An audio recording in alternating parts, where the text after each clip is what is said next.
नमस्कार, मैं हूं जायरा। एपीएन के लोकप्रिय कानूनी प्रोग्राम लीगल हेल्पलाइन में आपका बहुत स्वागत है। इसमें हमारे कानूनी विशेषज्ञ रोजमर्रा की जिंदगी की समस्याओं से जुड़े कानूनी मसलों पर आपकी शंकाओं का समाधान करेंगे। आप फोन करके कानूनी राय भी ले सकते हैं। आज हम फैमिली लॉ या पारिवारिक विधि के बारे में बात करेंगे। भारतीय लोकतांत्रिक परंपरा के तहत सभी नागरिकों को उनके धार्मिक और जातिगत रीति रिवाजों और परंपराओं के अनुसार अपने व्यक्तिगत मामलों को नियमित करने की आजादी दी गई है। विवाह, तलाक, भरण पोषण, उत्तराधिकार, दत्तक ग्रहण से संबंधित मामलों पर बाकायदा धर्म और परंपरा से जुड़े कानून बनाए गए हैं। पारिवारिक विधि यानी कि धर्म, परिवार, रीति रिवाज से संबंधित विधि से है। ये परिवार पर लागू होता है और ये समाज का एक रूप है। पारिवारिक न्यायालय में विवाह आता है। विवाह संबंधी सभी बातें इसमें आती हैं, जैसे विवाह करना, तलाक लेना, बच्चा गोद लेना, बच्चे को हिस्सा देना, बच्चों का संरक्षण और तमाम चीजें इसमें आती हैं। अगर परिवार का कोई सदस्य की मौत हो जाती है तो संपत्ति का बंटवारा कैसे होगा, उसका हिस्सा कैसे होगा, किसको कितना हिस्सा मिलना चाहिए, ये सब पारिवारिक विधि के अंतर्गत आता है। सभी के पारिवारिक विधि अलग अलग होती है। सभी धर्म के पारिवारिक विधि अलग होती है और इसका निपटारा पारिवारिक न्यायालय में किया जाता है। तो ये तो थी फैमिली लॉ से जुड़ी बुनियादी जानकारी। और ज्यादा जानकारी और सलाह देने के लिए हमारे साथ हैं कानूनी विशेषज्ञ वरिष्ठ अधिवक्ता डॉक्टर प्रदीप शर्मा। आप फैमिली लॉ से जुड़े तमाम कानूनी पहलुओं की जानकारी देंगे। अगर आपका कोई सवाल है तो आप फोन करके राय ले सकते हैं और हमारा फोन नंबर हम आपको बता देते हैं, जो कि है 0120-612-7937। इसके अलावा आप 0120-612-7938 भी डायल कर सकते हैं।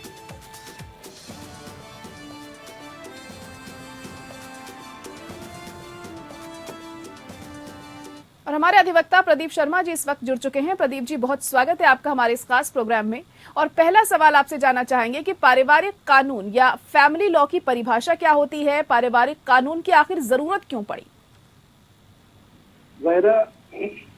परिभाषा की जब तक बात करें तो ये लॉ की एक ऐसी ब्रांच है जो डाइवोर्स और चाइल्ड कस्टडी या उनसे संबंधित उनके अधिकारों की बात करता है। हिंदुस्तान में क्योंकि फैमिली मैटर्स इतने ज्यादा तादाद में हो गए थे कि उसके लिए एक स्पेशलाइज्ड कोर्ट की जरूरत पड़ गई थी और इसी के चलते एक फैमिली कोर्ट का गठन हुआ, फैमिली कोर्ट की एस्टेब्लिशमेंट हुई। ज़ाहिरा, मैं एक बात और बताना चाहूंगा कि फैमिली जो जितने भी डिस्प्यूट्स हैं, जैसे मैंने अभी बताया कि ऐसे डिस्प्यूट्स जो डाइवोर्स और चाइल्ड कस्टडी या उनसे रिलेटेड उनके अधिकारों की बात करें तो 1984 के अंदर फैमिली एक्ट का इंट्रोडक्शन हुआ। क्यों जरूरत पड़ी कि इस एक्ट को हम एग्जिस्टेंस में लाएं? पहली बात तो ये एक्ट ये कहता है कि फैमिली कोर्ट्स का एस्टेब्लिशमेंट हो, मतलब इस फैमिली कोर्ट एक्ट के माध्यम से ही फैमिली कोर्ट्स का गठन हुआ। लेकिन इसमें एक बात बहुत जरूरी है ज़ाहिरा, जो समझने की बात है, और कोर्ट्स की भांति ये कोर्ट नहीं है, ये इसकी फंक्शनिंग डिफरेंट है, इसके काम करने का तरीका डिफरेंट है। हम बोले डिफरेंट है तो कैसे डिफरेंट है? कोर्ट तो कोर्ट होता है। डिफरेंट इसलिए है कि हमारे यहाँ पर आजकल कानून और सुप्रीम कोर्ट, हाई कोर्ट्स जितने भी देश के हैं, हमारी लॉ मिनिस्ट्री और गवर्नमेंट का हमारा एक स्टेप रहा है इस तरफ में कि ज्यादा से ज्यादा जो केसेस हैं, खासतौर पे ऐसे केसेस जो फैमिली डिस्प्यूट से रिलेटेड हों, वो डिस्प्यूट्स क्योंकि फैमिली का डिस्प्यूट होता है तो इसको बोलते हैं तो सरकार और सभी कोर्ट्स देश के, उनका ये मानना है कि इसमें क्यों ना एक हम दूसरी तरह की मौका दें, जिसे हम कहते हैं एडीआर सिस्टम। एडीआर का मतलब है ऑल्टरनेटिव डिस्प्यूट रिड्यूसल, यानी कि ऐसे दूसरे तरीके जिससे कोर्ट की मध्यस्थता ना होने के बाद सिर्फ आपस में पार्टीज बीच में बैठेंगी, एक दूसरे काउंसलर होंगे, वो उन दोनों की बातों को सुनेंगे, उसके सामने जो भी आपस में दोनों पार्टीज की जो बातें होंगी, काउंसलर की एक एफर्ट होगा कि उनके डिस्प्यूट्स को किसी तरह वहां पर खत्म कर दिया जाए।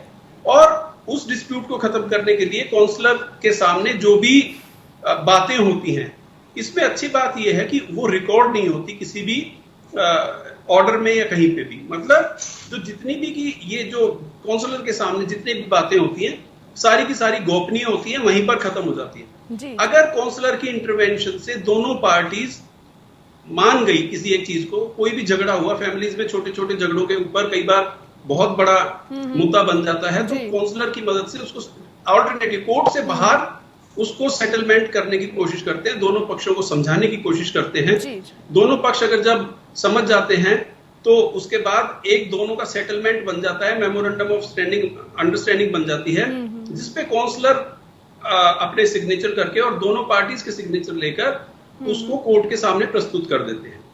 जाहिर है इसमें एक बात और भी अच्छी ये है कि आपको किसी स्टेज के ऊपर ये लगा कि ये जो फैसला, ये जो सेटलमेंट, ये जो अंडरस्टैंडिंग काउंसलर के सामने हुई है, इसका इसको कहीं आपने किसी दबाव में आके या वहां पर कुछ परिस्थितियां ऐसी बन गई कि आपने कुछ बोल दिया, किसी बात के लिए एग्री कर लिया और बाद में घर जाने के बाद आपको लगा कि ये तो गलती हो गई मुझसे और मेरे को तो ऐसा कुछ नहीं करना चाहिए था, तो ऐसी स्थिति में आप कोर्ट को ये भी कह सकती है कि सेटलमेंट हुआ, मतलब वो बाध्य फिर भी नहीं है आपके ऊपर। जी जी। तो इस तरह की ये हमारे पास एक ऑल्टरनेटिव डिस्प्यूट रिजोल्यूशन को का माध्यम से इसको हम कहा करते जा हैं। सकता है कि थोड़ा फ्लेक्सिबल होता है ये, इजिली आप अगर वहां पर रेडी हो गए हैं वो काम करने के लिए, घर घर जाके आपको ऐसा लग रहा है कि आप नहीं कर सकते हैं तो आप उसको चेंज भी कर सकते हैं। इस तरह फ्लेक्सिबिलिटी इसमें रहती है और काउंसलर जो रहते हैं आपकी मदद के लिए हमेशा तैयार रहते हैं, ये कहा जा सकता है प्रदीप जी। वही फैमिली लॉ या परिवार से जुड़े कानून या क्या धार्मिक ग्रंथों पर आधारित होते हैं, और अगर ऐसा होता है तो क्यों?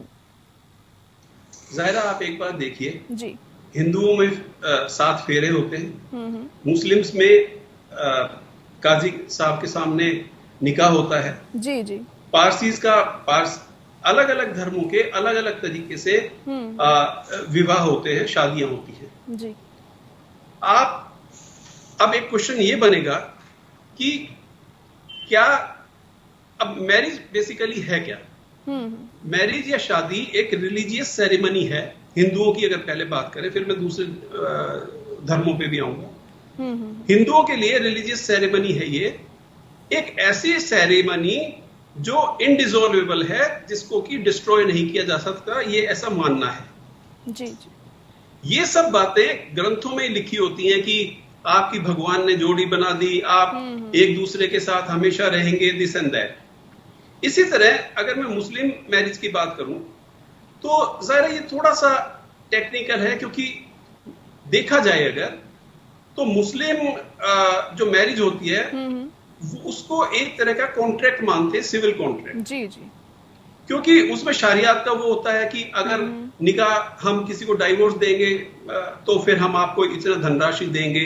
जी जी। तो ये बेसिकली एक कॉन्ट्रैक्ट हो गया बिटवीन 2 पर्सन्स कि सिविल नेचर का, जो मतलब उसमें कोई सजा का प्रावधान नहीं है। जी जी। लेकिन सिविल है, जब सिविल का आएगा तो आप प्रॉपर्टी और धन की बात ही करेंगे। तो इस मैरिज में, क्योंकि इसमें ये एक तरह का एक सिविल कॉन्ट्रैक्ट है जिसका माना यह गया है कि ये कॉन्ट्रैक्ट बिटवीन एक महिला और एक पुरुष के बीच में है कि वो basically legality of sex and producing of children. इसको ये ऐसा बुक्स पे लिखा गया है, बाकी तो जो मैंने बताया इसी तरह पारसीज का है। अब बात आती है कि अगर कोई जो ऐसे धर्म हो जो इंटरकास्ट, जिसे मैरिज, इंटर रिलीजन मैरिज हम बोलेंगे, उसमें क्या होगा? तो हिंदू की जब बात करेंगे तो हिंदू मैरिज एक्ट आ गया। अगर आप मुस्लिम्स की बात करेंगे तो उसमें मुस्लिम लॉ आ गया। इसी तरह अगर कोई 2 डिफरेंट अगर धर्मों के लोग हैं, रिलीजन के लोग हैं, अगर उनकी इंटरफेथ मैरिज होती है, इंटर रिलीजियस मैरिज होती है, जी। तो उसके लिए स्पेशल एक्ट होता है। तो वो स्पेशल मैरिज एक्ट के अंदर होते हैं। उसमें आपको पहले कंसर्न ऑफिस में जाके अपनी एप्लीकेशन देनी पड़ेगी, साइन देना पड़ेगा। उसमें नोटिस दिया जाता है उन ऑफिसर के साइड से, जिसमें कि 1 महीने का टाइम दिया जाता है कि अगर इस शादी से किसी को ऑब्जेक्शन है तो वो 1 महीने के अंदर आकर और इसको ऑब्जेक्ट कर सके, ताकि अगर वो जो अथॉरिटी है वो ये देखेगी कि ये जो ऑब्जेक्शन ले रहा है ये इसमें कुछ कोई चीज मटेरियल है भी, या वैसे ही objection for the sake of objection हो गया। जी। तो इस तरह से ये सब इसलिए कहा जाता है, इन सब बातों को देखते हुए क्या ये माना जाता है कि शादी, क्योंकि जब फेरे हुए तो वो धार्मिक बात हो गई, तो इसी तरह मुस्लिम मैरिज भी हुई तो उसमें अल्लाह ताला को हाजिर नाजिर मान के फिर किया जाता है। तो इसका मतलब कहीं ना कहीं धर्म उसके बीच में एंटर हो गया। तो इसलिए माना जाता है कि फैमिली लॉ है वो बेसिकली धार्मिक ग्रंथों पर ही आधारित है। जी जी, धार्मिक ग्रंथों पर ही आधारित है और धर्म के हिसाब से जो कानून बनाए गए हैं वो उसमें लागू होते हैं। तो फैमिली कोर्ट एक्ट 1984 क्या कहता है, इसके बारे में जानना चाहेंगे। ज़ाहिर, जैसे मैंने आपको बताया था, इसके बेसिकली पर्पस दो थे। एक पर्पस तो ये था कि ये एक्ट के माध्यम से आप फैमिली कोर्ट्स का स्थापित कर सकते हैं फैमिली कोर्ट्स को। तो जो एस्टेब्लिशमेंट ऑफ फैमिली कोर्ट्स है, ये इसका एक एक्ट उसके बारे में बात करता है। दूसरा वो ये करता है कि the family courts have to promote conciliation, mediation, जो मैंने आपको ADR की बात बताई, इसमें किसी तरह का सजा का प्रावधान नहीं है। शादी टूट गई, डिग्री ऑफ डाइवोर्स हो गया, जो सेटलमेंट हुआ उसका पैसा मिल गया। हाँ, लेकिन CRPC की जैसे फॉर एग्जांपल 125 सेक्शन में मेंटेनेंस की बात जरूर करता है। आप ये मानेंगी ज़ाहिरा कि पैसा किसी भी मनुष्य के जीवन में बहुत अहम रोल अदा करता है। अब जैसे ही जब शादियां होती हैं, आज भी हिंदुस्तान में मैक्सिमम जगह पर यही होता है, क्योंकि हमारा रूरल बेस्ड कंट्री है। अभी भी 70% पॉपुलेशन गांव में ही रहती है। गांव में आज भी लेडीज वर्किंग नहीं है, काम करने वाली नहीं है, कमाती नहीं है। तो ऐसी स्थिति में अगर पति ने किसी कारण से औरत को डाइवोर्स की प्रोसीडिंग शुरू कर दी, या उसको घर से बाहर निकाल दिया, या उसके ऊपर किसी तरह का और अत्याचार किया, तो कानून में प्रावधान है कि कोर्ट ये कहता है कि जो लेडी है उसको अपने पति के स्टेटस का रहना, वो उसका कानूनी अधिकार है। मतलब अगर एक आदमी का स्टैंडर्ड ऑफ लिविंग ये है कि उसके पास एक घर है, अच्छा सा गाड़ी है और अच्छी सैलरी है, अपने आप को अच्छे से मेंटेन करता है, तो अगर आप अलग भी रहेंगे उससे, कोर्ट का डिसीजन एक दिन में तो होता नहीं है ज़ाहिरा। जी जी। तो ऐसी स्थिति में कोर्ट ये कहता है कि जब तक आपने उस औरत को बाहर निकाल दिया घर से, अब उसके पास, क्योंकि वो कमा तो रही नहीं है, और कमा भी रही है तो वो हो सकता है उतना ना कमाए जितनी उसकी जरूरतें हों। तो ऐसी स्थिति में कोर्ट ये कहता है कि जो आदमी के हैसियत है, उसी हैसियत से सेपरेशन के बाद भी औरत को रहने का पूरा अधिकार है। अगर बच्चा भी साथ में है स्त्री की, तो उस स्थिति में बच्चे का अलग से मेंटेनेंस, इसको बोलते हैं मेंटेनेंस। तो मेंटेनेंस का भी प्रावधान फैमिली कोर्ट ये देख लेती हैं। और जाहिरा मैं आज एक बात अभी कहना चाहूंगा कि अभी कोई आधा घंटा पहले मैं एक जजमेंट पढ़ रहा था। मद्रास हाई कोर्ट की एक ये जजमेंट आई है, इसने अभी लेटेस्ट आज ही आई है। इसने कहा है कि जो इवन जैसे किसी घर में हस्बैंड वाइफ के बीच में झगड़े हुए, उन झगड़ों में तो स्त्री ने पुरुष के खिलाफ एक कंप्लेंट फाइल कर दी। अब ऑब्वियसली जब झगड़ा पति पत्नी में होता है तो वो डोमेस्टिक वायलेंस होता है। जी। जब डोमेस्टिक वायलेंस होता है तो वैसे तो डोमेस्टिक वायलेंस अपने आप में क्रिमिनल इन नेचर होना चाहिए। जी।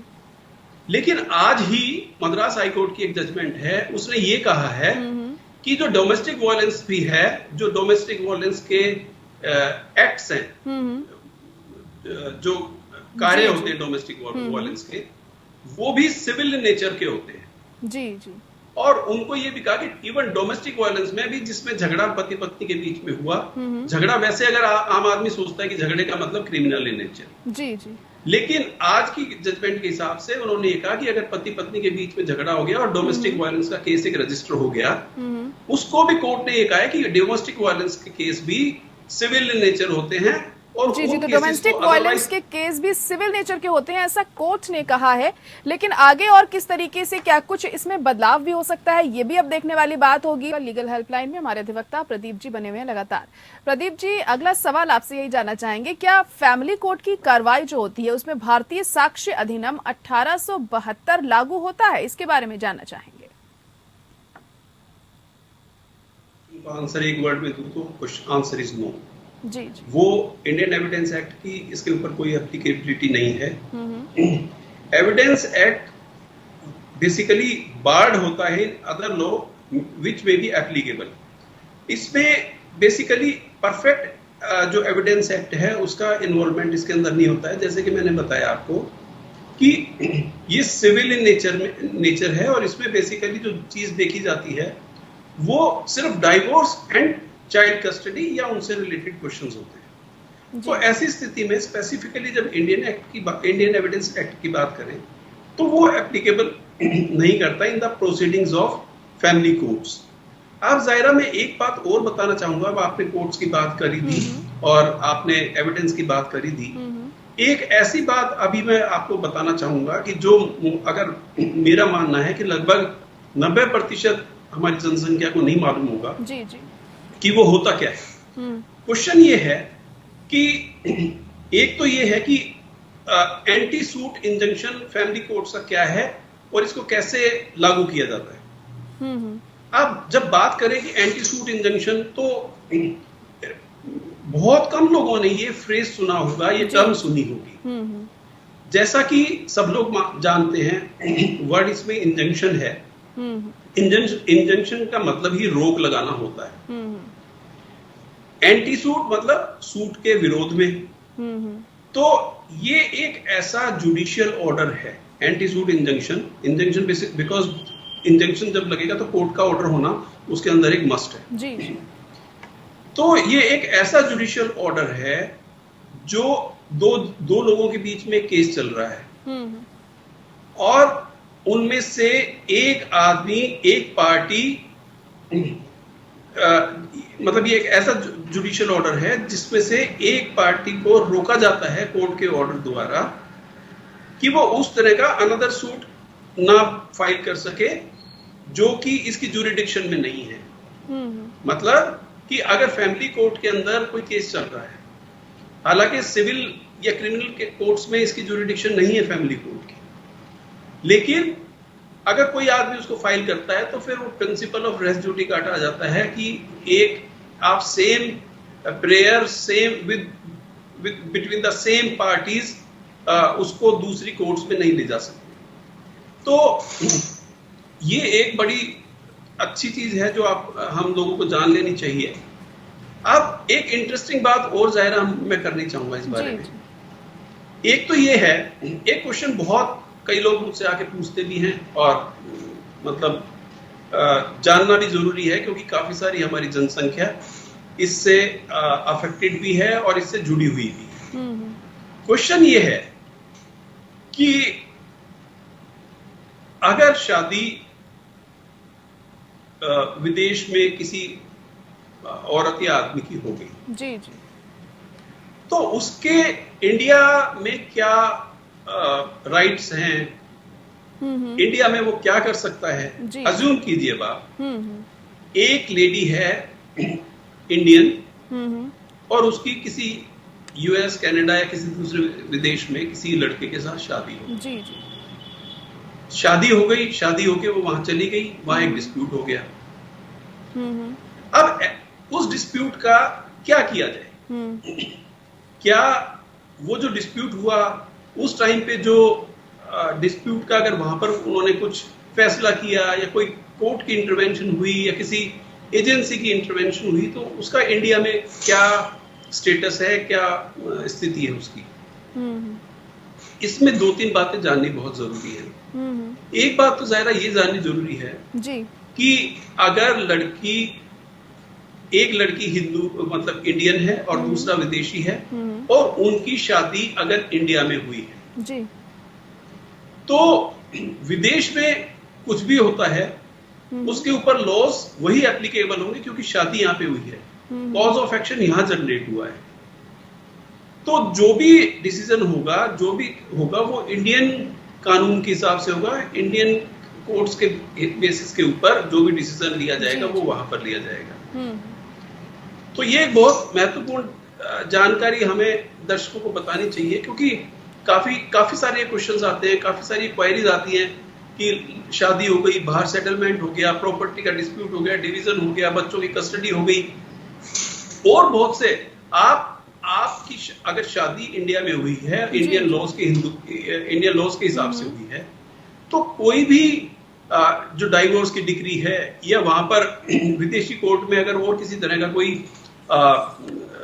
डिस्प्यूट रिजोल्यूशन हुआ है, उसकी मान्यता यहां पर नहीं रहेगी जी। क्योंकि कॉज ऑफ एक्शन इंडिया में जनरेट हुआ। अब एक क्वेश्चन और जो लगभग काफी लोग पूछते हैं जी, कि अगर किसी कारण से दो पार्टीज होंगी फैमिली कोर्ट में, ऑब्वियसली हस्बैंड वाइफ होंगे, उनमें से सपोज कीजिए कि डिस्प्यूट का कोर्ट ने डायरेक्ट एक ऑर्डर कर दिया किसी एक पर्टिकुलर पार्टी की तरफ में, मतलब कि एक सपोज करो हस्बैंड या वाइफ के फेवर में वो जजमेंट हो गया जी। अब क्वेश्चन ये आता है ज़ाहिरा कि ऐसी स्थिति में जब हो गया, कई बार ऐसा नहीं है, हमारे यहाँ पर डिफरेंट लेवल पे कोर्ट्स हैं, जो फैमिली कोर्ट है बेसिकली। फैमिली कोर्ट एक डिस्ट्रिक्ट कोर्ट के लेवल का कोर्ट है, एक सेपरेट डिस्ट्रिक्ट, हर डिस्ट्रिक्ट में अलग से फैमिली कोर्ट होता है। फैमिली कोर्ट के जो जजेस होते हैं वो डिस्ट्रिक्ट एंड सेशन कोर्ट के स्टेटस के जजेस होते हैं। उसका जब किसी केस का एक फैसला आता है, वो फैसला अगर किसी एक पक्ष में आया और दूसरा पक्ष उससे सहमत नहीं है, ऐसी स्थिति में क्वेश्चन ये होगा कि अब इसकी अपील कहां करें जी। इसकी अपील ज़ाहिरा सीधी सी बात है, डिस्ट्रिक्ट एंड सेशन लेवल के जजेस हैं जो फैमिली कोर्ट्स को हेड करते हैं जी जी। वहां से कोई जजमेंट होगा तो उसकी अपील ऑब्वियसली उस स्टेट के हाई कोर्ट के अंदर आप जा सकते हैं, वहीं पर उसकी अपील जी। मतलब यानी कि ये माना जा सकता है अगर आप संतुष्ट नहीं है फैमिली कोर्ट के फैसले से तो आप हायर कोर्ट में जा सकते हैं, इस तरह का प्रावधान है। चलिए, बहुत शुक्रिया प्रदीप शर्मा जी हमारे साथ जुड़ने के लिए, बहुत अहम जानकारी आपने दी हमारे दर्शकों को। और इसी के साथ लीगल हेल्पलाइन में इतना ही, मुझे दीजिए इजाजत, नमस्कार।